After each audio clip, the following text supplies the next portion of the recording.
Barbershop conversation, guys. Feel free to hit the subscribe button. So Adrian Broner is fighting Jesse Vargas April 21st. I like this fight. Um, and the reason I'll tell you why I like this fight from a selfish reason. It guarantees that there's going to be a fight because, as you guys know, I was so apprehensive on confirming my reservations because I try and get the cheapest red eye to New York, and I don't want to waste $300 on and on a non-refundable ticket and not get it back. But this confirms that what this does is confirms that there will be a card because they replaced the guy within 24 hours. So that means that date is set, the rent is paid, the advertising is paid for, and Showtime will lose an abundance of money if this card doesn't happen. So I'm going to go and start looking for my hotels tonight. And I'm thoroughly excited for this card. This is a great card. This is B plus fights all the way through in terms of the personalities, in terms of the what can happen outside the ring. The interviews are going to be great. It's going to be contentious. You got the Charlos, you got Tank, you got Broner, you got Floyd is going to be there. So that if Floyd is going to be there, that means a whole bunch of other fighters will be there too. I can anticipate Danny Garcia maybe announcing a fight that day. I can anticipate a Sean Porter announcing a fight that day because they got to do a summer schedule too now. So I can anticipate Deontay Wilder being there talking about what happened over in London on March 31st. I mean, there's so many possibilities, man, what can happen in New York. But I expect it to be lit. I expect it to be highly entertaining. But let's talk about this fight. Jesse Vargas is an A through Z fighter, a highly conditioned fighter, and he's going to box you for 12 complete rounds. He will be there. Now, here's the catch, Broner. If he can take Pacquiao 12 rounds, he has the ability to go 12 rounds with you. And I think Broner will be the dog in this fight. I think Jesse Vargas looked better against Aaron Herrera. That's his name, Herrera, in December. I think right now, if there were stock, Jesse Vargas is trending up, and Adrian Broner's stock has flatlined, right? So he has nowhere to go but up. But I think Jesse Vargas' intellectual capital will be the key in this fight. There's a catch weight at 144. I was actually trying to find out who he was fighting yesterday.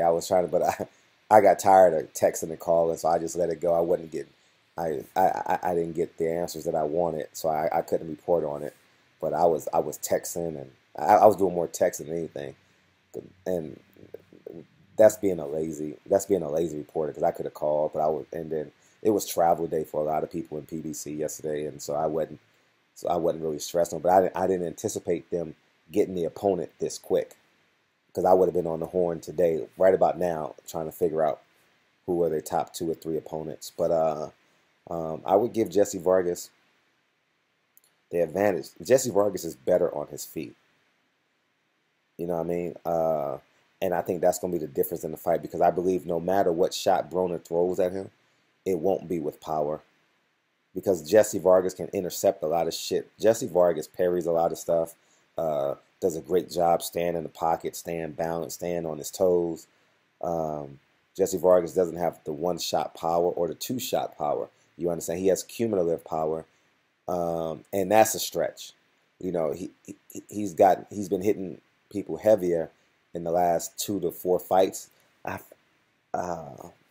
the last fight I saw him live was Manny Pacquiao, I think it was. That's the last live fight. I didn't drive up to see him fight Aaron Herrera, but I'm excited for this fight. Jesse Vargas is always gracious with interviews. Actually, Jesse Vargas, want to hear a barbershop conversation fact. He was the first fighter to take a picture with my son when he fought Timothy Bradley a few years back. Yeah, 2 years ago, right? Yeah, he's the first guy. That's one of the first media events that my son went to. So Broner has a tendency to lock up and be flat-footed. And literally, Jesse Vargas can make this an easy fight if he wants to. You understand? Uh, Broner is a smaller guy, uh, flat-footed, not a lot of agility. Um, but it's going to be, see, it's going to be a lot of slappy punches with Jesse Vargas. Not slappy in terms of how he throws his punches, but the results of his punches won't be as heavy. So I'm not sure if Broner will get deterred. And then here's what we're going to learn about Broner. His back is against the wall. As I use that example against Floyd, what will you do when the house is on fire? What is Adrian Broner going to do the second half of this fight if he's down 4 rounds to 2? You're going to find out what kind of man he is. Or, okay, I shouldn't say that. You're going to find, it's either going to substantiate who he is, or you're going to find out, like, is he a different dude? Because the Adrian Broner that fought back against Marcos Maidana is not the guy that I perceive him to be today. You know, from the wanting to commit suicide to the disrespectful stuff he said about his family and his wife, I believe she is. And so the jury's out. I'm not betting on Adrian. I will never bet on Adrian Broner. I'm going with Jesse Vargas. I won money. I'm gonna break down the fight, so I'm not doing my prediction video now. But I want to watch Jesse Vargas, and but I won on Mikey Garcia last time. I think because of public court opinion, hopefully Jesse Vargas will be the underdog. If Jesse Vargas is the dog in this fight, oh, we got super duper action, guys. As of right now, as I'm thinking about the fight off the top of my head. So let me know what you guys think. It's a good fight. It's a real good fight. I don't know how they're going to go up and down, who's the main event fighter. I have no idea. But things have got interesting. He is fighting one of the most stable guys in boxing. Like one of the most sturdy and stable and consistent guys in boxing. Oh, snap. If he's fighting Jesse Vargas, that means the press conference is going to be in LA.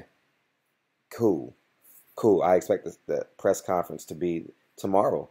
I would say, I got to check my email. I expect the press conference to be tomorrow, or Wednesday. That will be exciting. So anyways, man, Barbershop Conversations, man. Feel free to hit the subscribe button. And we got a fight April 21st, and I'm happy. Peace.